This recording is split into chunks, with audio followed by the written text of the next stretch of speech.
Good morning to all of you standard 8 students. हम लोग जो है chapter 2 micro organism friends and foe पढ़ रहे थे, जिसमें हम लोग जो है micro organism as natural scavenger इसके बारे में पढ़ रहे थे। तो ये सम बैक्टीरिया जो है हेल्प करते हैं डिकम्पोज करने में dead remain animals and plant को। तो इससे क्या होता है, सॉइल का फर्टिलिटी जो बढ़ता है और वो सॉइल को क्लीन और इन्वायरमेंट क्लीन होने में भी इससे हेल्प होता है। तो इसी में माइक्रो ऑर्गेनिज्म जो है नेचुरल स्कैवेंजर के रूप में कैसे वर्क करता है। तो नंबर 1 है ह्यूमस फॉर्मेशन। ह्यूमस मीन्स क्या होता है, मिट्टी जो है वो भुरभुरा एकदम सूखा ना होकर उसमें नमी आ जाना, तो इसे कहते हैं ह्यूमस। तो humus is the most precious top most layer of the soil. अगर सॉइल का टॉप मोस्ट लेयर ह्यूमस रहेगा, उसमें नमी रहेगा, तो वो जो है फर्टिलिटी उसका सॉइल का ज़्यादा होगा। Humus is formed by decomposition of organic matter. Humus जो है ऑर्गेनिक मैटर के डिकम्पोज होने से बनता है by action of micro organism. और ये कैसे बनता है, तो माइक्रो ऑर्गेनिज्म जो है उसमें जो सॉइल में प्रेजेंट जो भी मटेरियल्स थे, ऑर्गेनिक मटेरियल, उसको डिकम्पोज कर देते हैं, केमिकल छोड़ते हैं ऐसा, उसको चेंज कर देते हैं केमिकली। तो humus enriches the soil by increasing its water holding capacity, aerating it and increasing the solubility of soil minerals. यानी ह्यूमस होने से सॉइल में क्या क्या इनरिच हो जाता है, किससे भरपूर हो जाता है सॉइल, तो सॉइल जो है वो उसमें वाटर होल्डिंग कैपेसिटी बढ़ जाता है, यानी सॉइल अब पानी को रोक के रखने का क्षमता रहेगा, तो प्लांट के लिए अच्छा होगा। फिर एयरेटिंग हो जाता है, यानी कि अच्छे से हवा भी उसमें आर पार जा सकेगी। उसके बाद जो है उसका सॉल्युबिलिटी जो है जो सॉइल में मिनरल्स का, वो भी बढ़ जाता है। फिर सेकेंड है nitrogen fixation by micro organism. Plant जो है एब्जॉर्ब करते हैं नाइट्रोजन सॉइल से और in a symbiotic relationship with soil bacterium. ये सिम्बायोटिक रिलेशन क्या होता है, तो सिम्बायोटिक मतलब होता है दोनों, जैसे कि जो होस्ट है और जो गेस्ट है दोनों बेनिफिटेड होना, ठीक है। तो इसमें क्या है, सिम्बायोटिक रिलेशन जो है उसमें सॉइल बैक्टीरियम है जिसका नाम है rhizobium leguminous plant from nodules on their roots. तो उसके रूट्स में जो होते हैं लेगुमिनस प्लांट होते हैं, दाल वाले पौधे, जो दलहन के पौधे होते हैं उसे लेगुमिनस प्लांट बोलते हैं। और उसके रूट्स में जो होते हैं उसके रूट्स में ये नाइट्रोजन फिक्सेशन बैक्टीरिया होता है, जो कि उसके स्टेम में नाइट्रोजन फिक्स कर देता है उसके रूट नोड्यूल्स में।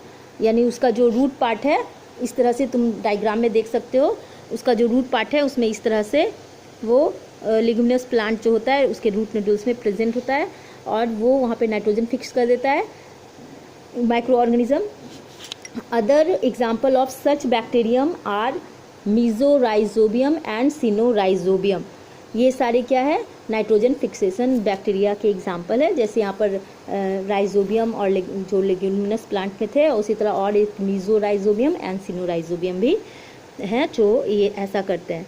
तो इस तरह से ये जो है माइक्रो ऑर्गेनिज्म कैसे नेचुरल स्कैवेंजर के रूप में वर्क करते हैं ये तुम्हें पता चला। अब है micro organism used in making medicine to cure disease.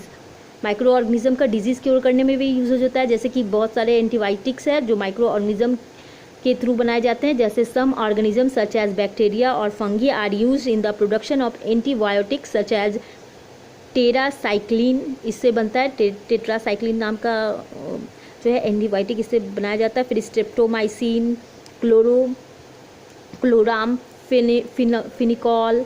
फिर अलेक्जेंडर फ्लेमिंग डिस्कवर्ड दी पेनिसिलिन। पेनिसिलिन क्या है, पेनिसिलिन जो है अलेक्जेंडर फ्लेमिंग नाम के साइंटिस्ट जो है इन्होंने डिस्कवर किया था।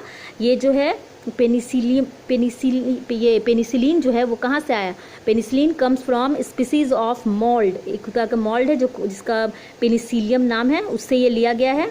और ये जो है ये मेडिसिन बनाने में शुगर के पेशेंट को दिया जाता है। तो this medicine are very powerful and can kill or stop the growth of disease causing microorganism in our body and use in the capsule tablet injection. Disease common cured by antibiotics are cold and flu, bronchitis, sinus infection, sore throat. Antibiotics are also given to cure animals, poultry or plants suffering from various microbial attacks. तो इस तरह से जो है ये जो बहुत जितने भी एंटीबायोटिक्स है वो सारे डिजीज़ को कंट्रोल करने में दिए जाते हैं, flu, bronchitis, sinus infection, throat infection, ये सब वगैरह में। और उसके अलावा जो है ये बहुत सारे पोल्ट्री फार्मिंग में भी इसका यूज़ होता है, जो सफरिंग होते हैं जो वहाँ के एनिमल्स, तो उन्हें भी ये दिया जाता है। तो माइक्रोबियल अटैक से उनकी सुरक्षा होती है। तो इस तरह से एंटीबायोटिक बनाने में जो है माइक्रो ऑर्गेनिज्म का यूज़ हुआ। उसके अलावा वैक्सीन क्या होता है? वैक्सीन वो होते हैं जिसे देने पे वो एंटीबॉडी क्रिएट करते हैं, हमारे बॉडी के अंदर एंटीबॉडी बना लेते हैं। एंटीबॉडी मीन्स कि वो डिजीज़ हो ही ना, जैसे अभी ढूंढा जा रहा है, अभी ये कोरोना वायरस जो अभी चल रहा है तो इसका भी एंटीबॉडी यानी वैक्सीन बनाया जा रहा है, ताकि जब लोगों को इसका इंजेक्शन दे दिया जाए तो वो माइक्रो ऑर्गेनिज्म हार्म ही ना पहुँचा सके, तो इसे कहते हैं वैक्सीन। तो micro organism are also use to prepare vaccine. Vaccine is a special type of medicine जिसे जो एंटीजन होता है use to create immunity in the body that helps in preventing disease, जो कि हेल्प करता है रोकथाम करने में डिजीज़ का। Disease such as tuberculosis, cholera, small pox, polio, hepatitis, ये सारा डिजीज़ का पड़ता है वैक्सीन, बचपन में ही दिया जाता है ताकि वो डिजीज़ हो ही ना। उसके बाद है हार्मफुल माइक्रो ऑर्गेनिज्म। अभी तक तो हम बेनिफिट क्या क्या थे माइक्रो ऑर्गेनिज्म के ये पढ़ रहे थे, अब क्या हार्म करता है माइक्रो ऑर्गेनिज्म हमें। तो माइक्रो ऑर्गेनिज्म जो है वो बहुत तरह से हार्म पहुंचाता है, जैसे food poisoning. Some bacteria and fungi decay our food, they produce toxic substances to the food and causes food poisoning. यानी कुछ हार्मफुल माइक्रो ऑर्गेनिज्म है जो फूड पॉइजनिंग करते हैं, जैसे कुछ बैक्टीरिया है, कुछ फंगी है जो ऐसा टॉक्सिक यानी जहरीला सब्सटेंस जो है, टॉक्सिक सब्सटेंस फूड के ऊपर छोड़ देते हैं, जिससे कि वो वो जो फूड है वो स्पॉइल हो जाता है, बर्बाद हो जाता है। And serious elements such as stomach उसको खाने से हमें diarrhoea, stomach pain, dysentery, vomiting, ये सारा हो सकता है, कभी कभी तो डेथ भी हो सकता है। तो इस तरह से हार्म पहुंचाता है फूड को पॉइजनिंग करके। उसके बाद है human disease caused by micro organism. कुछ ह्यूमन डिजीज़ है जो कि माइक्रो ऑर्गेनिज्म के थ्रू होते हैं, जैसे some micro organism cause a large number of disease in humans. This disease causing micro organism are pathogen. यानी वैसे माइक्रो ऑर्गेनिज्म जो डिजीज़ हम लोग को डिजीज़ देते हैं वे पैथोजन कहलाते हैं। Common disease caused by micro organism are cholera, typhoid, plague, influenza, diphtheria, tetanus, tuberculosis, dysentery, small pox and chicken pox, जिसका कि तुम लोग जानते हो कि इसमें से ज़्यादातर का वैक्सीन भी दिया जाता है ताकि रोकथाम हो सके उस डिजीज़ को। तो आगे नेक्स्ट क्लास में मैं इसे डिटेल से एक्सप्लेन करूँगी।